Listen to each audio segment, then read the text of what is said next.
So what we're going to do is we're going to ask a few questions, but really this is a time when we want all your dark, dingy, salacious, lascivious questions regarding Night of... What are you talking about, Maroney? Come on. Answered. She's shocked and chagrined.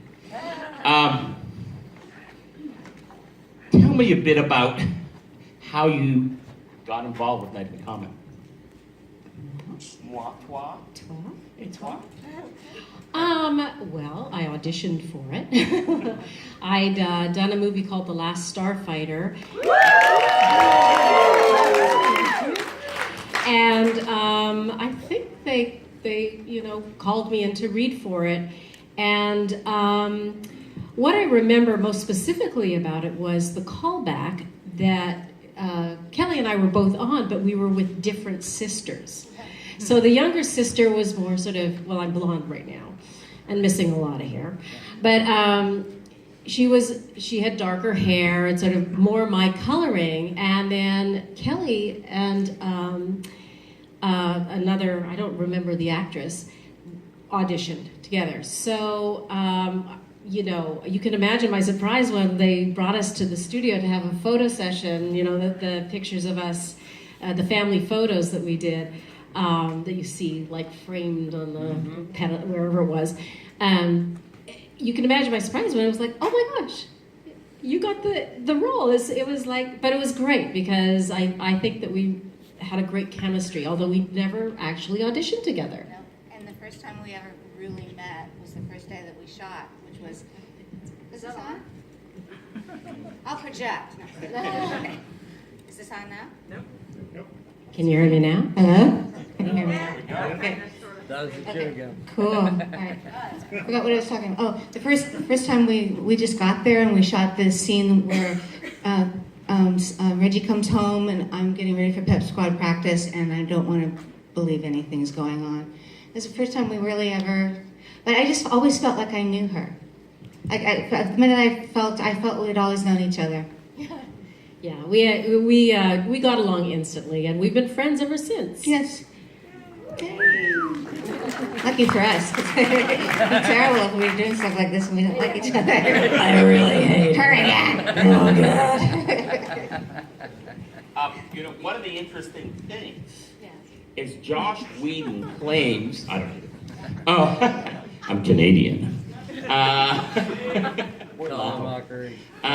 Josh Whedon claims that the inspiration for Buffy the Vampire Slayer came from...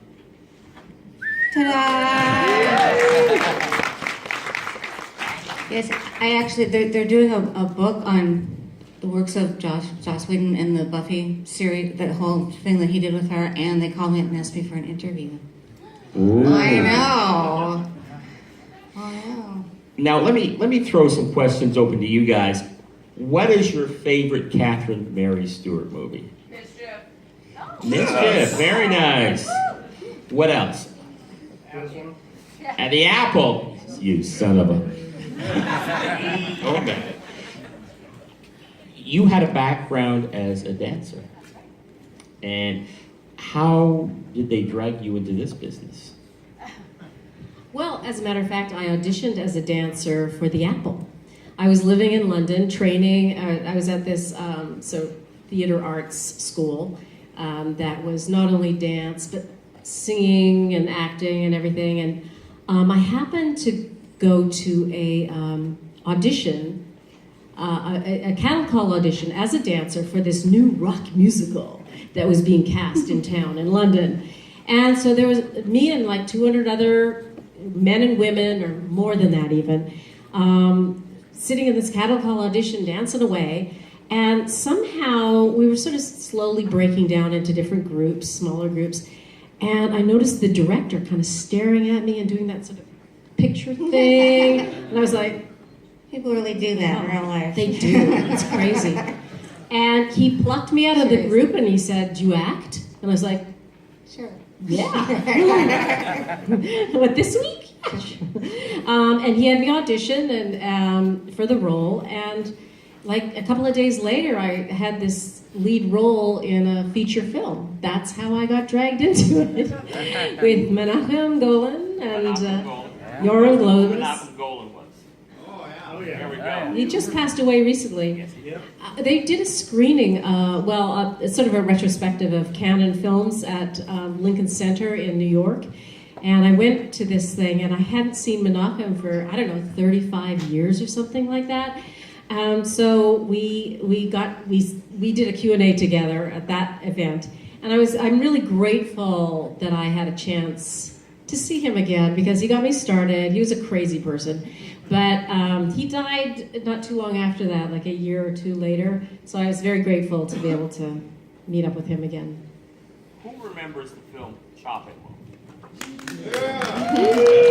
Me. Who are you? One of the things people don't realize is the foundation of a lot of the economics of the VHS industry. Who remembers VHS? Yeah. Was based on the movie Chopping Mall. People don't know this, but at the same time, Rambo 2 came out, and Rambo 2 sold 600,000 copies at $79 a piece. Jeez. Yeah. Chopping Mall sold 450,000 copies at $49.95 a piece, and made more money for the rental companies than Rambo 2. How much of that did you And see? Goose egg. I think it's Corman, so everyone got goose egg. So essentially, Kelli and Catherine Mary are a big part of the movies of the 1980s. My favorite decade for film and film production, because I think it was the last time that movies, could be innovative and less formulaic. And what's really interesting is if you take a look at Chopping Mall, which, believe it or not, is an important movie. It's coming out again on Blu-ray. Kelli, I think, carries the film and really instills a lot of humanity, a lot of fun, a lot of zing to it. Because, it ain't the robots who are the stars. Thank you so much.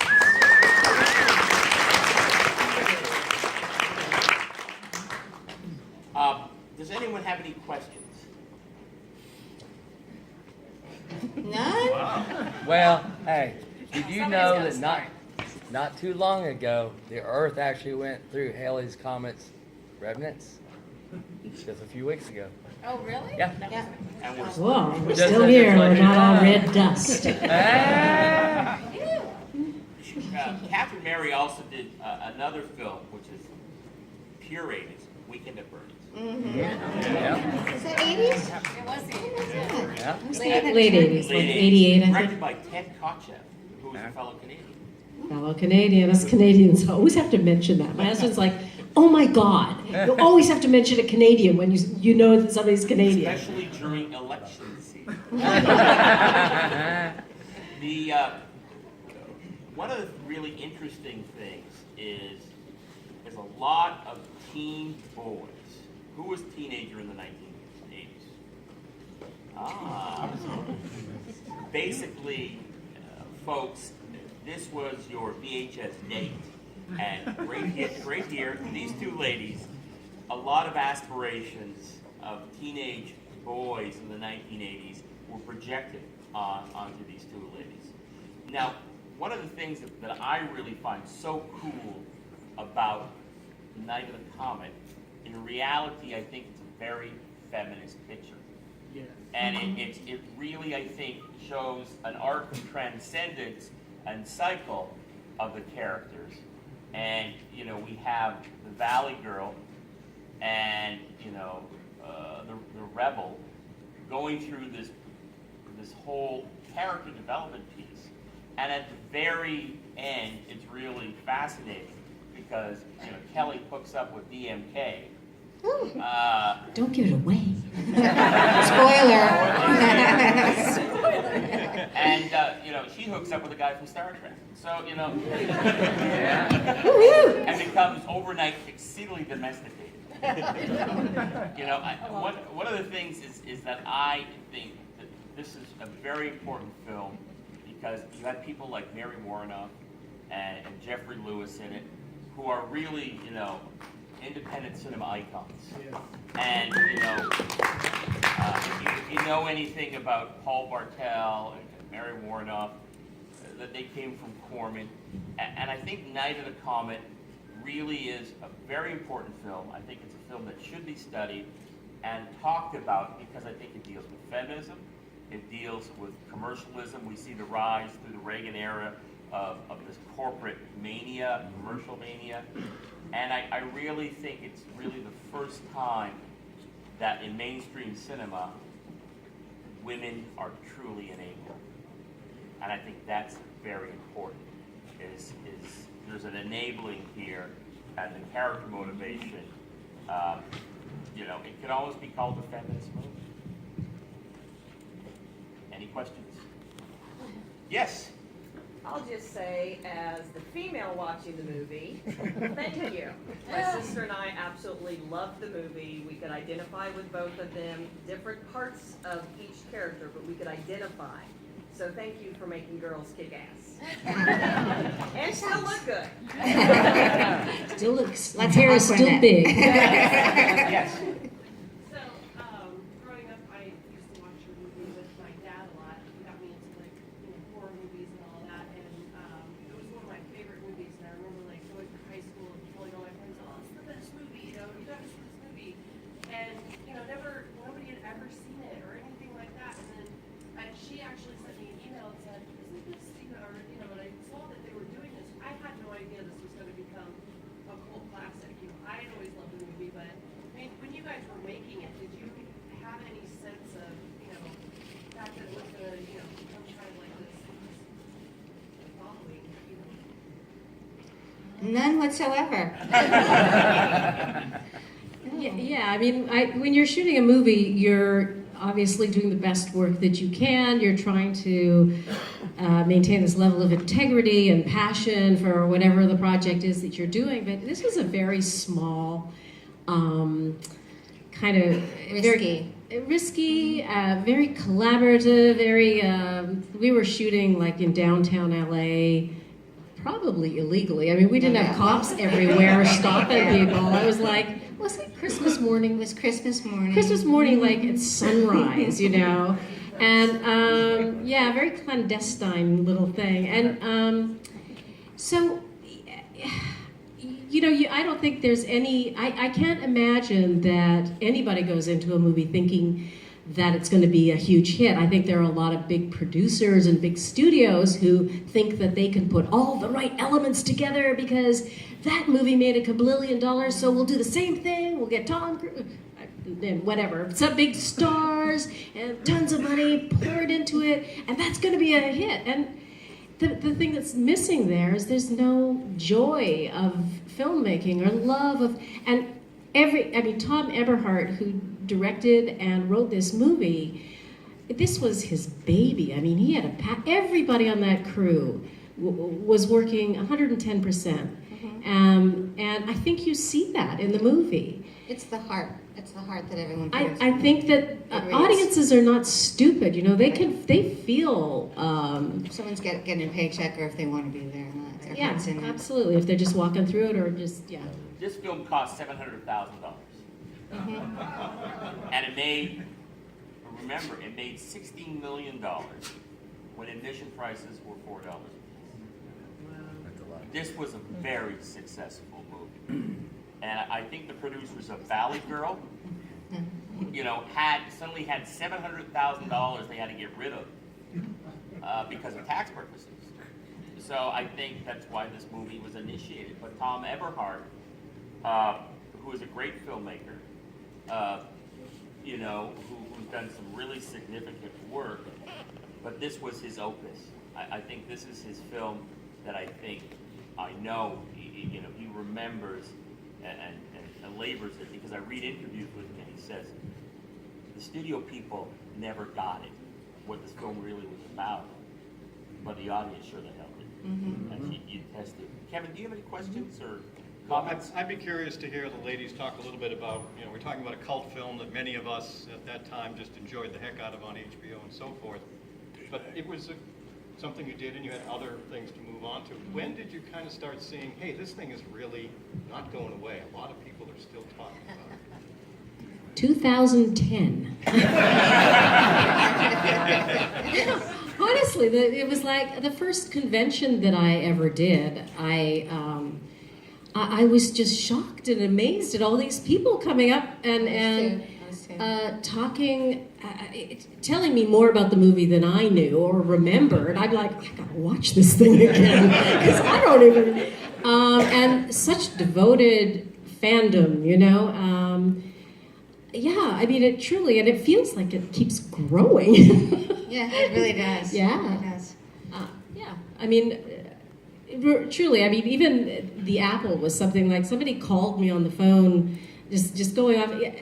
Just to give you an example of how you're sort of oblivious to everything, I was living in New York, raising kids, trying to keep myself in the acting business and everything, and then I get this call from some magazine saying, you know that The Apple's a cult film, right? I'm like, The Apple? What? And so it's sort of similar with this. It's like, you go along, you do your work, you raise kids, or whatever it is you're doing, and then all of a sudden you feel you have this amazing fan base that's so dedicated, and it's really fun. Yes, question. What future projects do you have? What do you envision in the future to do? Well, I've been, what I'd really like to do is get into more directing. I directed a short film that I wrote, which is still sort of in post-production. I'm still working. I'm working on a pilot in like July and a feature film probably in August. There's some things just around. I did a sci-fi thing called Imitation Girl, which is, it's not your typical sci-fi thing. It's very sort of, I don't know, they describe it as very lyrical, but it's kind of just about, it's really about a woman's relationship with herself, and there's then this sci-fi sort of element that comes into it that, helps her in her life, basically. So there's a bunch of stuff on the back burner and on the front burner, and my kids are now grown, and so I'm like, yes, I'm back. Weekend at Bernie's 5. I'm just gonna kick it. There's so many times when something is almost going to happen and then they don't get their money, or it falls through, or you shoot one day of it and come to find out that it wasn't the money there that they thought there was. So I sort of keep quiet until something's out for sure, because you start to, people won't believe me anymore after a while. They'll say, sure you are. I'm just finished a play, and I'm in a web series that became a movie. And just waiting for people to get their money. We'll be passing the hat of it. Yeah, I mean, this industry has changed so completely since the digital age. Anybody can kind of go out and make their own movie, but there's so much more involved. I mean, we were so fortunate to be involved with these actual studio movies that were willing to create these lovely little movies back in the day, but yeah, it's a different business, and yeah. What is your favorite film? Well, I can't say that I have a favorite film, because every film that I've done to me is like a new sort of child, and that's like asking a mother who her favorite child is. It is, in a way, and everyone also, every film also sort of presents you with a new challenge and a new character and a new way of approaching things. So every project that I've ever been involved on, I've always loved something about it. And the occasional one, I've hated some things about it, but I'm not going to get into that. I've never hated anything about it. Yes. I'm sure I have. What were some of your favorite films growing up, or actors that made you want to get into the business? Betty Davis. Yeah, I wanted. My whole plan was to become the modern day Betty Davis. That was my plan. Well, I started with Eleanor Duza, which was Mystic in the Theater, and then I quickly realized that I watched movies with my mom on television over the weekend, and then I watched the horror movies on Saturday morning, the black and white ones. And so I got all of my perceptions, Susan Hayward, I got all of my perceptions of what it was like to be in the movies from that. And so probably Susan Hayward or Betty Davis. See, mine's so much more boring. Honestly, growing up, we weren't a huge movie family. I mean, but I remember one of my favorite movies, even to this day. I'm sorry, well, I'm not sorry. Is The Sound of Music. And I know that my dad thought Julie Andrews was pretty cute, so I thought, well, that might be cool to be that. I can see that. I can totally see that. So, yeah. Cool. Yes, sir. So nowadays, with so many films being rebooted, reimagined, decades later sequels, is there anything that you would like or not like to see ever done with Night of the Comet? I wouldn't like it to be rebooted the way they reboot movies these days. It would be to me that it would lose the point of the movie, which is the characters and the story and this crazy situation and the humor. I think the movie's just fine the way it is with a orange lens over the camera and some zombie makeup. I think it's fun. Yes, sir. Well, you guys have me excited because I'm a Night of the Comet virgin, so. Welcome. We've been playing this up a lot, so you better like it. It's the greatest movie ever made. Spoiler, so you get a spoiler too. So. Yeah, no, we did. Sorry. But anyway, It's a pretty big spoiler if you haven't seen it. I grew up with it. The Last Starfighter. Oh, you did? So I was 9 years old when it came out, and I mean, I watched it all the time, and I still watch it all the time, and so it'd be really cool to. Go ahead. I was going to say that that's another movie that they've talked a lot about making a sequel. I can see a sequel happening as long as it still, maintains the original kind of feel to it. But Lance Guest, who played Alex, he's written a script for a sequel. Wow. Nick Castle had a script written. There's something about the original writer or somebody has kind of tied it up, and it's impossible to make a movie out of it. But that would be so much fun. It's sort of like Lance and I could be the parents of the next Last Starfighter. And I'm voting for a girl.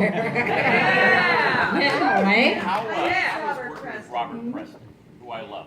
I know, Robert Preston. Well, yeah, I actually never worked with him. But I did meet him because we had to do some pickup shots at the studio, and I went in to do mine, and he just finished doing his, so I got to meet him. But honestly, we were never on the set at the same time. But I was so thrilled to be able to meet him, and he took my hand and he kissed it, and I was like, I'm never washing my hand again. But yeah, he was pretty cool. I just wanted to make a comment. I mentioned it to you two during the signing when we had dinner, and for all the women here, for me, this film was very, very important to me. And like you said, it was such a feminist film, and being a young guy and when you're around a bunch of macho kids, and then you're seeing two women save the world. It's transformative to me, and it was as a little kid because I opted out of seeing Gremlins to see this, and it changed everything. And I knew that it was a film, and I knew it was fantasy, but I still believed in you two. I believed in you two as an actress, and I believed in you two as the characters, and I walked away and I looked at my mom different. I looked at my sisters different. I looked at all the girls at school different. And I said, well, of course anyone can do anything now, These two chicks just saved everybody, and so, and so I've carried this film, I've carried you all in my heart, and letting other young men know that, guys, don't do that, change your thoughts, change your ideas, and I think that film, television, and the medium of visual arts can impact someone's life tremendously. To follow through that point, for some reason, I always tie Night of the Comet and Risky Business together. And for me, those two films really typify a character's change and enabling someone from beginning to end, and also celebrating a subculture and being very accurate about that subculture. We have the Valley culture here that's being celebrated. Let's go to the mall, let's get attacked at the mall. And then you have the Oak Park, Chicago, opulence, wealthy, upright, white, transcendent. And what's really neat about Night of the Comet is the truth that these ladies put on screen. Whether they knew they were doing it or not, I think for a lot of females that I've talked to, for them, that was the spark that says, you know what, this is true, and we can be this way, and it's an accurate and honest portrayal of a certain experience. And it's also great, I know for me, loving the film when it initially came out, I was telling the ladies earlier tonight, in the 80s, I was in my 20s, you'd go to parties, talk to people, things would move around to movies to talk about, and you try to have fun and jab whether you liked a certain style. And I knew I would have a lifelong friend if I brought up to them, I'd go, Reggie or Sam. Didn't matter who they picked. The fact that they knew that meant they really appreciated the film and what it could do. And as someone now, I have two daughters who are in their 20s. And they know I've been a big sci-fi fan my whole life. And most of the stuff, oh, Dad's watching another sci-fi film, they roll their eyes and leave the room. But I could get them to sit down and watch an entire film, Night of the Comet, for that reason, to see these two women leading it and what they're capable of doing. So that's where it's still got this lasting value. And guys love it too. It's wonderful if we can empower young women in that way. It's a shame that this is such an unusual thing, because obviously, in my mind anyway, where women and men are equal. They're the same. We can do stuff. We can carry a film. But if it's empowering to some young woman on some level, fantastic. But men do get a kick out of it too. Yeah. Any other questions, guys? Yes, sir. Captain Mary Stewart, Yes. did you ever master Tempest? There was just a screening a few weeks ago in the Poconos for the Night of the Comet, and some guy brought an iPad with The Tempest on it. I had never played it before. It looks like I'm playing it in the movie, but I'm really not. I'm just like, okay, look like this, look like this. I had no idea what was going on. So the answer to that question is no. Although apparently on this iPad I did pretty well. I had no idea what I was doing. I was just like, and I got some great score. I also love the soundtrack. Yeah. And if you have any recollections of that, or also having the location of the radio station, does that work in so you can get more music in it, or did it just work out that way? Or Tom Eberhardt was a DJ, and part of his something that he wanted to comment on was it was then that music was starting to be canned, and there weren't DJs anymore, and the whole what he saw as the destruction. A lot of people think is the destruction of the music industry, and that was his way of commenting on it. Yes, sir. Yeah. I'd like to know, do you have a favorite character moment and or outfit? Well, you just had the cheerleader thing. Did you ever change? No, I had different clothes. Jeez. Oh, that's right. We went to the mall. And I had yellow and red exercise outfits on, and I had a bathing suit and a psalm at the end. Excuse me. Self-involved. I remember going shopping with a wardrobe person, and all those clothes, I picked them out, so I kind of dug them anyway, and I think we all kept we both kept our wardrobe. I wore those things, like those little gray boots that are sort of weird awesome. tie-up things. They were so comfortable. I love those things. I loved my clothes in the movie. And I loved her clothes too, and I wondered, why are they putting me in this garish stuff? And she gets to wear all these cool clothes. And I realized that John Muda had this concept of life. When you see Sam, it's bright colors, it's life. I didn't know that. I just thought, I look like a clown, and Kathy looks cool. You had a cool outfit, though, when you came to the science place, underground place, and you show up with those boots. I was jealous of those. That was a great, that was a great outfit. Yes, sir. Did you know how to ride a motorcycle before you were cast in this movie? Or after. There's your answer. Yeah. No, and exactly what she said. I still don't. Coolest shot ever, though. Yeah, it was really fun. I was on it looked pretty good, right? Great. But it was a stunt person riding, I'm giving everything away, riding out of the alley. But Cover your ears. Yeah. And then it was mounted on the back, on a trailer when I'm driving through, the wind is going. But we were actually moving, but Yeah, but you really sold it. It totally looked like you were really. Thank you. Yes, sir. Well, you said that your children are growing up in on the house. Yeah. What do they think of you? They're so annoyed by me all the time. It doesn't matter. It's like they just think I'm weird and I'm annoying.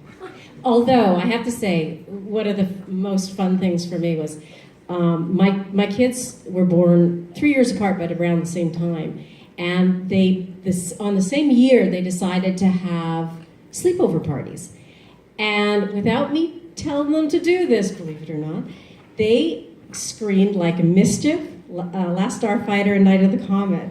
And at that time, we were living in an apartment in New York where it had sort of a sunken living room, so I could spy on them. I didn't want to just show up, so I would spy on them as they were watching the movies.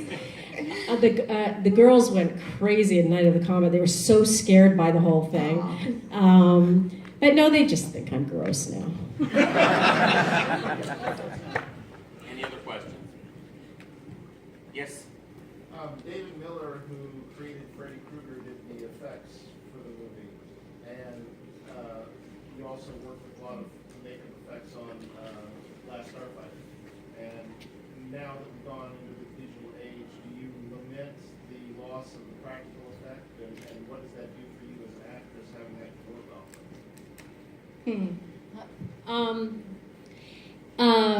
Well, Night of the Comet was fairly simple in terms of special effects. They did use, like Kelly was mentioning, they used a lens on the camera that was half red, really. That took care of it, yeah. That was the special effects. And then somebody filled a shoe with red dust. Last Starfighter, though, I don't know if you know this, it was one of the very first movies to use CGI.